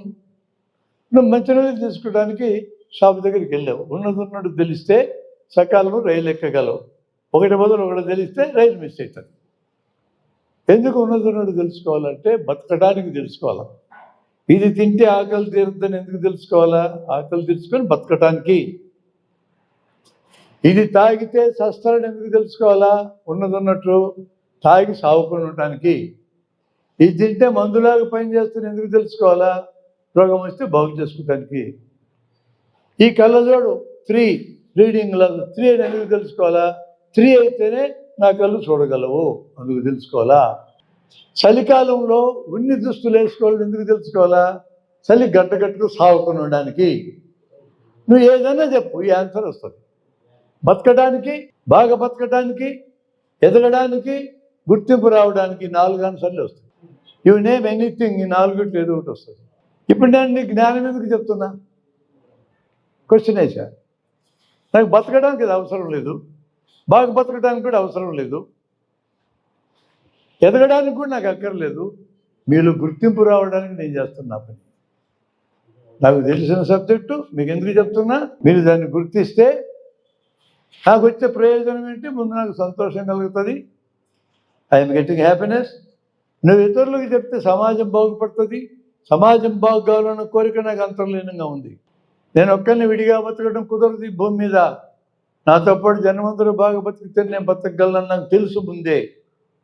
అందరూ బాగా బతకాలంటే విజ్ఞానం తెలియాలనుకున్నాను కాబట్టి నేను ఆ పర్పస్తో చెప్పాను. అట్లా ప్రతి దాన్ని నువ్వు ప్రశ్న వేసుకుని నీకు ఆన్సర్ వస్తుంది.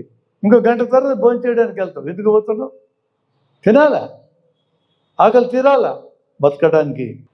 పెళ్ళికి వెళ్ళాం, విపరీతంగా ఉంది తిండి, 50 ఐటమ్స్, అన్నీ తింటే సస్తాం మనం, కానీ 5-6 తింటాం. అప్పుడు ఏమనిపిస్తుంది? ఏమి ఇంత పెట్టారు పనికి వాళ్ళు అని ఆహార వైరాగ్యం వస్తుంది. ఎప్పుడు తినకూడదు అప్పట్లా. శ్మశాన వైరాగ్యం, ప్రసూతి వైరాగ్యం, ఆహార వైరాగ్యం. మళ్ళీ సాయంత్రానికి మళ్ళీ తినాలనిపిస్తుంది. That is nature. ఆ కోరికని తీరుస్తూ ఉండాల్సిందే, మళ్ళా వస్తుంది, తీర్చాలి, మళ్ళా వస్తుంది. ప్రకృతిలోంచి కొన్ని సమస్యలు వస్తాయి, వాటిని తప్పించుకుంటూ ఉండాలా. మనిషిని గైడ్ చేసేది ఏంటంటే సమస్యే. సత్యం ఎందుకు తెలుసుకోవాలంటే సత్యాన్వేషణ జీవిత అవసరం, మనం బతకడానికి తెలుసుకోవాలా. మరి అసత్యాలు ఎందుకు తెలుసుకోవాలా, అది కూడా బతకడానికే. దానికి దీనికి తేడా రెండో ఒకే రకమైతే రెండు కూడా మారవిక. ఈ రెంటిని ఒకేసారి వదిలితే రెండు ఒకేసారి పడతాయి. ఎవరైనా బరువు ఉండేది ముందు పడుతుంది, బరువు తక్కువ తర్వాత పడుతుంది, అసత్యం. అది కూడా మారదు. ఎప్పటికీ కూడా బరువు ఉండేది ముందు పట్టడం, బరువు తక్కువ వెనక పట్టడం జరగదు. ఎన్ని ప్రయోగాలు చేసినా జరగదు.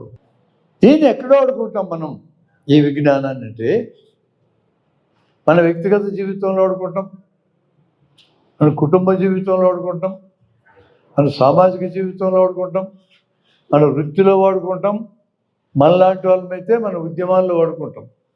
5 చోట్ల వాడుకుంటాం. అవి ప్రాపర్గా వాడుకోవాలంటే విజ్ఞానం మనకు అందాల. విజ్ఞానాన్ని అసర్టన్ చేసే ప్రక్రియ పేరే సైంటిఫిక్ మెథడ్. సైన్స్ పద్ధతి, శాస్త్రీయ పద్ధతి అంటే అది ఇంటిగ్రల్ పార్ట్ ఆఫ్ సైన్స్. ఆ పద్ధతిలో మన పూర్వీకులు 3 పద్ధతులు కనిపెట్టినారు. ఒక్కసారి చూసి నిర్ణయించగాకు పదే పదే చూడన్నారు. ఒక ఇంద్రియంతో చెప్పొద్దు, ఇతర ఇంద్రియాల సహాయం తీసుకున్నారు. 2 తెల్లటి వస్తువులు పొడి ఇక్కడ పెట్టా, 2 తెల్లగా ఉన్నాయి, కన్ను 2 తెల్లగా ఉన్నాయని చెప్పింది. కన్ను తేల్చలేదు వాటిని. ఇది కొంచెం తీసి నాలుక మీద వేసుకున్నా, ఇది కొంచెం తీసేసుకొని తీయగా ఉంది, ఉప్పుగా ఉంది, ఉప్పు చక్కెర తేడా నాలుక చెప్పింది, కన్ను చెప్పలా. 2 తెల్లటి మెత్తటి పొడులు 3 పెట్టినా ఎదురుగా, నలిపినా మెత్తగుంది, నలిపినా మెత్తగుంది, నలిపినా మెత్తగుంది, చేయి చెప్పలేదు. ఇక 3 తెల్లగున్నాయి, కన్ను కూడా చెప్పలా. నాలుక మీద వేసుకున్నా, ఒకటి ఉప్పుగా ఉంది, ఒకటి తీయగా ఉంది, ఒకటి చప్పగా ఉంది. ఇది పిండి, అది ఉప్పు, ఇది చక్కెర అని తెలిసిన. ఈ పద్ధతిని మన పూర్వీకులు కనుక్కున్నారు. కనుక్కొని ఇప్పుడు కాదు, 2,500 సంవత్సరాలు అయింది కనుక్కొని. That is the contribution of our ancestors. ఇట్లాంటి వాటిని మానవ జాతి పుట్టినప్పటి నుంచి ప్రయోగం చేస్తూ ఉన్నారు. ఏది తింటే ఆకలి తీరుతుంది, ఏది తింటే చచ్చిపోతారు, ఏది తింటే రోగాలు బాగు చేసుకోవచ్చు అని 3 లక్షల ఏళ్ళ నుంచి కనుక్కుంటూనే ఉన్నారు మనుషులు. కొత్తవి చేరుస్తూనే ఉన్నారు దీనికి. ఇక 4వ మెథడు మనం ఆధునికులు మనం కనుక్కున్నాం. 200-300 ఏళ్ళు కూడా కాదు కనుక్కొని. ఇంద్రియాల సామర్థ్యం మీద చూడు. టెలిస్కోప్ కనుక్కున్నాక 400 ఏళ్ళు లేదు కనుక్కొని.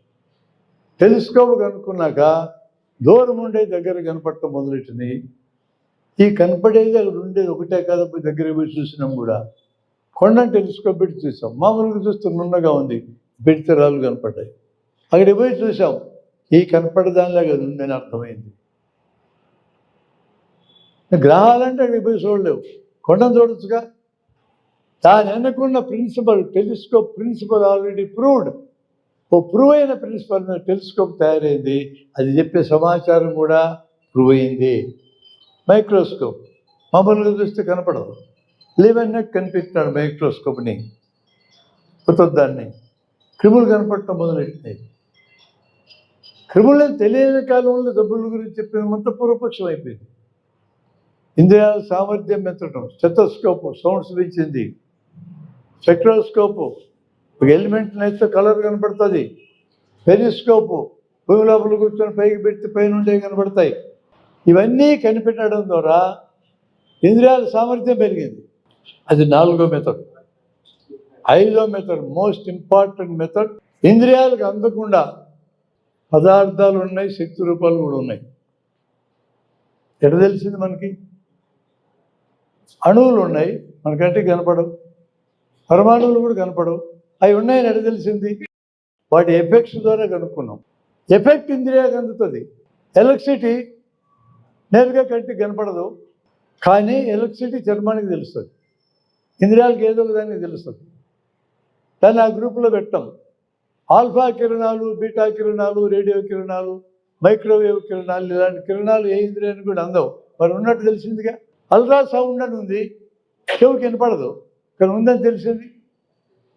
మొట్టమొదటి ఏం కనిపెట్టాడు మనిషి అంటే ఎక్స్రేలు కనిపెట్టాడు. హెన్రీ బెకరెల్ జర్మన్ శాస్త్రజ్ఞుడు ప్రయోగాలు చేసేటప్పుడు ఒక ఫిలిం మీద ఆయన ఎముకల బొమ్మ పడదు. ఏంటి ఎట్లా పడ్డదని అనేక ఫిల్ములు డెవలప్ చేస్తే ఎముకల బొమ్మలు కనపడుతుంటే ఈ రూములో ఏవో కిరణాలు దొరుకుతున్నాయి, ఈ కిరణాలు ఎముకల గుండా పోవడంలా చర్మం గుండా పోతున్నాయని కనుక్కున్నాడు. ఇప్పుడంటే మనకు తెలుసు, కానీ ఊహించడానికి ఎంత కష్టపడి ఉంటాడు. అది ఏం కిరణం అర్థం కాలే ఆయనకి. ఎక్స్ అని పెట్టినాడు పేరు. మనం ఏం చేస్తామంటే ఆల్జీబ్రాలో తెలియకపోతే ఎక్స్ అంటాం. ఎక్స్ కిరణాలు స్థిరపడిపోయింది ఆ పేరు. ఇక అది మొదటిది కనుక్కున్నారు. ఈరోజు ఎక్స్రే మిషన్లు నడుస్తున్నాయి మీ ఊళ్ళో 100 ఉంటాయి. 100 వాటి వెనక హెన్రీ బెకరెల్ ఆంటిజెన్ కనిపెట్టినటువంటిది పనిచేస్తూ ఉంది. అది ఎక్స్రే అనేది ఒక శక్తి రూపం. ఆ శక్తి రూపాన్ని మన ఇంద్రియాలు కనుక్కోలేవు. కానీ మనకి ఎట తెలిసిందంటే ఫిలిం మీద బొమ్మ పడితే బొమ్మను కంటితో చూసి కనుక్కున్నాం. ఫైనల్గా ఇంద్రియాల ద్వారానే చేరాలి, నేరుగా ఇంద్రియాలకు తెలియదు. అల్ట్రాసౌండ్ చెవుకి వినపడదు, కానీ దాని వేగం సౌండ్ అంత వేగం కాబట్టి దానికి అల్ట్రాసౌండ్ అని పేరు పెట్టారు. దాన్ని పైజోఎలక్ట్రికల్ క్రిస్టల్స్ స్టిమ్యులేట్ చేస్తే అల్ట్రాసౌండ్ వస్తుంది. దాన్ని ఎలక్ట్రిక్ తరంగం కింద, తర్వాత ఎలక్ట్రానిక్ తరంగం కింద మార్చి టీవీ స్క్రీన్ మీద కనపడితే శరీరంలో అవయవాలు ఎట్లుంటే అక్కడ చూసినాం. అక్కడ చూసింది ఇక్కడ ఉంది, ఒకే రకం ఒక ఆపరేషన్ చెక్ చేసుకున్నాం. సారాంశం ఏంటంటే ఇంద్రియాలకు అతీతంగా పదార్థాలు ఉంటాయి, శక్తి రూపాలు కూడా ఉంటాయి. ఇంద్రియాలకు అతీతంగా జ్ఞానం ఉండదు. చాలా ఇంపార్టెంట్ వాక్యం ఇది. ఇంద్రియాలకు అతీతంగా ఉండే శక్తి రూపాలని, పదార్థ రూపాలని మనం కనుక్కోవాలంటే ఇంద్రియాలకు అందేటట్టు మార్చుకొని కనుక్కోవాల్సిందే. బయట మనం లూజ్గా మాట్లాడుతుంటాం, ఇంద్రియాతీత శక్తులు ఉండవు అంటుంటాం మనం మీటింగ్లో. దయచేసి అనొద్దు, ప్రమాదం అది. విషయం తెలిసినోడు కానీ మిమ్మల్ని పట్టుకుంటే చిక్కుతారు మీరు. విషయం తెలిసినోడు ఆర్గ్యుమెంట్ నేను చెప్తున్నా. ఇంద్రియాలకు అతీతంగా శక్తి రూపాలు ఉంటాయి, ఇంద్రియాలకు అతీతంగా వస్తు రూపాలు ఉంటాయి, ఇంద్రియాలకు అతీతంగా జ్ఞాన రూపం ఉండదు. ఈ ఇంద్రియాలకు అతీతాలు కూడా ఈ 5 ఇంద్రియాలకు లోబడే మనకు కనపడతాయి. ఎక్స్రే అయితే కంటికి కనపడాలా ఫిల్మ్లో, అల్ట్రాసౌండ్ అయితే టీవీ తెర మీద బొమ్మ రూపంలో కనపడాలా, మైక్రోవేవ్ అయితే ఉష్ణ రూపంలో కనపడాలా, దాంట్లో పెడితే వేడెక్కుతుంది, ఆ రూపంలో కనుక్కోవాలా. ఇది బేసిక్స్.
మనం ప్రధానంగా భావజాల రంగంలో పనిచేస్తున్నాం, రాజకీయ రంగంలో పనిచేయడం. సమాజం మారడానికి 2 మార్గాలు ఉన్నాయి. ఒకటి బలమైన భావజాలం, బలమైన రాజకీయ చర్య. భావజాలం ప్రాముఖ్యత ఏంటో ఇటాలియన్ కమ్యూనిస్ట్ గ్రామ్సీ చెప్పాడు. ఒక్కసారి గ్రామ్సీ రచనలు చదవడం వల్ల. ఆయన కమ్యూనిస్ట్ కదా, ఆయన చెప్పింది ఎందుకు వినాలని పక్కన పెట్టండి. ఎవరు చెప్తే మనకెందుకు, ఇందాక మన స్టేట్మెంట్ ఏంది, ఎవడు చెప్పాడో చూడం, ఏం చెప్పాడో చూస్తాం. సమ్మతి, పెత్తనం అని 2 మాటలు వాడాడు ఆయన. జనం మీద పెత్తనం చేయాలంటే జనం యొక్క సమ్మతి సంపాదించాలా అన్నాడు ఆయన. ఈరోజు దారి తెప్పిస్తున్నటువంటి వాళ్ళు, పెత్తనం చలాయించేటోళ్ళు, ఈ దేశాన్ని పరిపాలించేటోళ్ళు ప్రజల సమ్మతిని సంపాదించారు. మైథాలజీలోకి వెళ్తే చాలా కథలు ఉంటాయి. ఎస్సీలు వెనుకబడిన వాళ్ళు, అనగదొక్కబడిన వాళ్ళు తరతరాలు ఎవరి ద్వారా? బ్రాహ్మణిజం ద్వారా. బ్రాహ్మణులతో నాకు గొడవ కాదు, బ్రాహ్మణిజం సమస్యది. ఈరోజు పరిపాలించే వాళ్ళు ఏ సంస్థ తరఫున పరిపాలిస్తున్నారు కేంద్రాన్ని? ఆర్ఎస్ఎస్. ఆర్ఎస్ఎస్ నాయకులు ఎల్లప్పుడూ బ్రాహ్మణ్సే ఉంటారు, ఒక్కసారి తప్ప. అగ్రవర్ణాల సంస్థది. అవునా కాదా? అవునని ఆన్సర్ వచ్చింది. ఎస్సీలని హిందూ మతం వాళ్ళు అంటున్నాం కానీ మన ఇళ్ళ పక్కన ఇల్లు ఏమో మాదిక పల్లెల్లో పెడతాం. దేవుని గురించి మాట్లాడే మనమే దేవుడు సర్వాంతర్యామి అని ఒప్పుకుంటాం, విశ్వమంతా ఉన్నాడని. విశ్వమంతా దేవుడు ఉంటే గుళ్ళో దేవుడు ఉన్నాడు, మెట్ల మీద దేవుడు ఉన్నాడు, దళితుల్లో దేవుడు ఉన్నాడు, నీలో ఉన్నాడు, నాలో ఉన్నాడు. దళితుల్లో ఉండే దేవుడు గుళ్ళో ఉండే దేవుడి దగ్గరికి పోతే మీకేం తప్పించడం? ఈ దేవుడు ఆ దేవుడి దగ్గరికి పోయాడు. దీనికి అద్భుతమైన కథ, శంకరాచార్యుడి కథ ఉంది, మీరు ఒకసారి గుర్తు తెచ్చుకోండి. శంకరాచార్యుడు అద్వైతం గురించి మాట్లాడాడు. రెండు లేవు ఇక్కడ, ఒకటే, అది పరమాత్మే అన్నాడు ఆయన. అని ప్రచారం చేస్తూ తిరుగుతూ ఉంటే ఒకరోజు ఒక చండాలుడు అంటే తక్కువ కులమైన మాలా మాదిగా అనుకోండి ఎదురైతే తప్పుకో అన్నాడు ఆయన. అతను ప్రశ్న వేశాడు, నన్ను తప్పుకోమంటున్నావా, నా లోటు దేవుని తప్పుకోమంటున్నావా అన్నాడు. లెంపలేసుకొని శంకరాచార్యుడు తప్పైందని వెళ్ళిపోయాడు. వాళ్ళకి ఆ సిన్సారిటీ ఉంది ఆ కాలంలో. మనకి ఆ సిన్సారిటీ లేదు మన నాయకులకి. నిరంతరం తప్పులు చేసి దబాయిస్తారు. అట్టడి ఎదవాళ్ళంతా గెలిపిస్తున్నాం మనం జ్ఞానం తెచ్చుకోవాలి. వాళ్ళనే ప్రయోజనం. దళితుల్ని ఊరి చివర పెట్టిన వాళ్ళు, దళితులను గుళ్ళోకి రానినటువంటి వాళ్ళు, వాళ్ళు హిందువులు అంటే ఎట్లా నమ్మాలి మనం? దళితులు ఆ పార్టీ ఏంటి ఉండకూడదు, ఇది నేర్పించాలి మనం సైంటిఫిక్గా సొసైటీని అనలైజ్ చేస్తే. ఏకలవ్యుడు ఆదివాసి, ద్రోణాచార్యుడు బ్రాహ్మిన్, పాండవులకు కౌరవులకు విలువిద్య నేర్పించడానికి వచ్చినాడు ఆయన.